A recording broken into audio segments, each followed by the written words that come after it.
Hello बच्चों। अब मैं आपके समक्ष जो लेकर आई हूँ वो है अनुच्छेद लेखन। अनुच्छेद अर्थात एक पैराग्राफ आपको लिखना होता है किसी एक शीर्षक पर। अनुच्छेद लिखते समय आपको जिन बातों का ध्यान देना होता है वो होती हैं कि उस शीर्षक पर आपकी पकड़ कितनी अधिक है।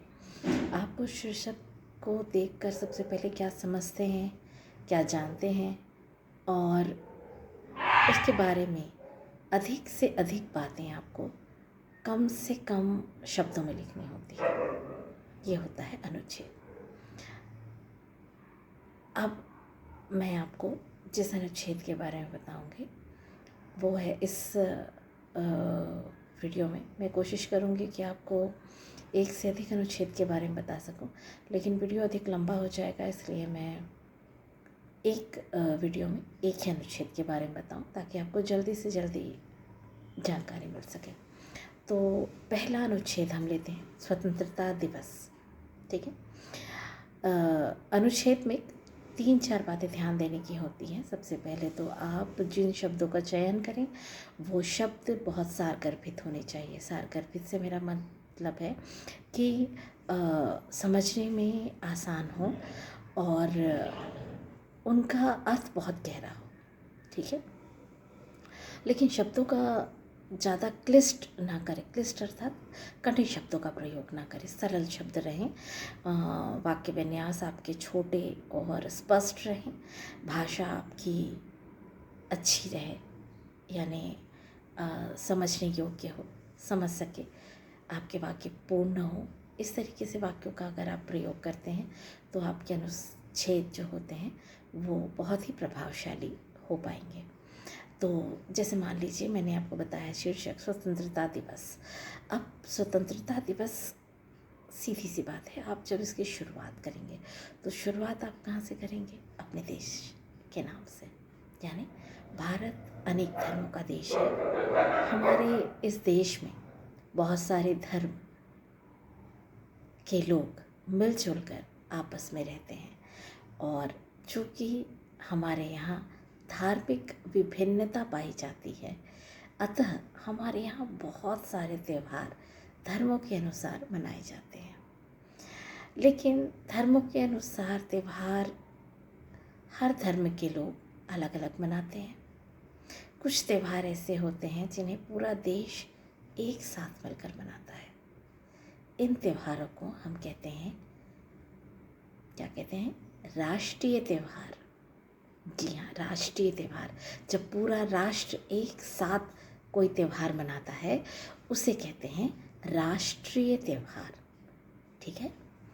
अब राष्ट्रीय त्यौहार कौन कौन से होते हैं तो उसे थोड़ा सा अलग अलग करें, सूचीबद्ध करें। तो राष्ट्रीय त्यौहार कौन से होते हैं? एक तो आपका होता है स्वतंत्रता दिवस जो हमारे भारत देश में मनाया जाता है।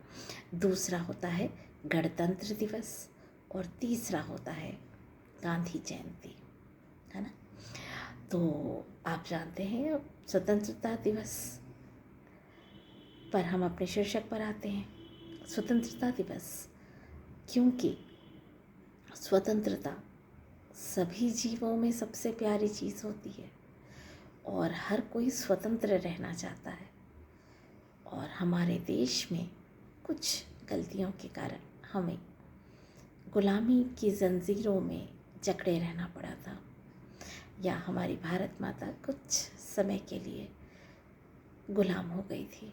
तो जब हमने अंग्रेज़ों से अपने देश को आज़ाद किया तो हम स्वतंत्र भारत के नागरिक बने, और जिस दिन हमने ये आज़ादी पाई उसी दिन हम आज़ादी का जश्न मनाते हैं, और यही हमारा स्वतंत्रता दिवस है। ये हम 15 अगस्त 1947 से आज तक मनाते आ रहे हैं। ठीक है। स्वतंत्रता दिवस में स्वतंत्रता हमें बहुत सारे देश प्रेमियों के कुर्बानियों के बाद मिली है, इसलिए हमें स्वतंत्रता को बहुत ही संभाल कर रखना चाहिए और अपने स्वतंत्रता सेनानियों की, उनकी कुर्बानियों की, उनकी आन की, उनकी शान की रक्षा करनी चाहिए। तो स्वतंत्र भारत के हम स्वतंत्र नागरिक हैं, इस बात की खुशी के साथ ही हम अपना स्वतंत्रता दिवस बहुत ही हर्षोल्लास के साथ मनाते हैं। 15 अगस्त 1947 को पहली बार हमारे देश के प्रथम प्रधानमंत्री ने लाल किले पर अपना तिरंगा लहराया था और हमने अपने स्वतंत्र होने की पूरे विश्व में घोषणा की थी। आज भी हम उसी हर्षोल्लास के साथ अपना स्वतंत्रता दिवस मनाते हैं। साथ ही साथ हम अपने स्वतंत्रता दिवस के दिन बहुत सारे वीर बालकों और बालिकाओं को और बहुत सारे वीरों को शौर्य चक्र या उनके कार्यों के अनुरूप उन्हें पुरस्कृत कर एक बहुत भव्य सैनिक यात्रा निकाली जाती है। उसमें बहुत सारे सभी राज्यों का अपना अपना एक प्रदर्शन होता है, उनकी खास खास चीज़ों की रैलियाँ निकाली जाती हैं। सभी जगहों पर, राजधानियों में भी बहुत सारी प्रभात फेरियाँ और बहुत सारी रैलियाँ निकाली जाती हैं, लेकिन जो मुख्य आकर्षक होता है उस दिन वो लाल किले पर, राजपथ पर होता है। तो इस तरीके से हम अपना स्वतंत्रता दिवस बहुत ही हर्षोल्लास के साथ मनाते हैं। इस तरीके से आप इस अनुच्छेद को लिख सकते हैं। अनुच्छेद लिखने के लिए कुछ बातें और ध्यान रखें कि आप 100 से 150 शब्दों में अपना अनुच्छेद पूर्ण कर दें। आप चाहें अनुच्छेद को कभी बिंदु बनाकर ना लिखें। अनुच्छेद यानी एक पैराग्राफ होता है, उसे उसी फॉर्मेट पे लिखें तो आपके लिए बेहतर होगा।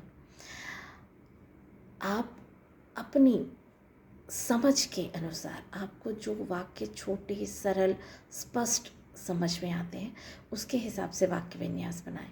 अभी जो जो चीज़ें मैंने बताई, अगर आप उसमें से कुछ चीज़ों को हटाना चाहते हैं तो आप उसमें से हटा सकते हैं, लेकिन एक पूर्ण तरीके से आप अगर लिखना चाहते हैं तो आप आराम से इसमें लिख सकते हैं। ठीक है, 75 से 100 शब्दों में आराम से एक बहुत अच्छा अनुच्छेद लिखा जा सकता है। आशा है आपको इससे ज़रूर कुछ न कुछ दिशा निर्देश मिले होंगे। आपकी कोई ना कोई इच्छा जो है या कोई कठिनाई जो है वो ज़रूर इससे हल हुई होगी। इसी उम्मीद के साथ मैं फिर से एक और अनुच्छेद लेकर आपके सामने आऊँगी जो आपकी ज़रूर मदद करेगा और आपको आसानी से लिखने में, याद करने में सहायता होगी। इसी उम्मीद के साथ थैंक यू।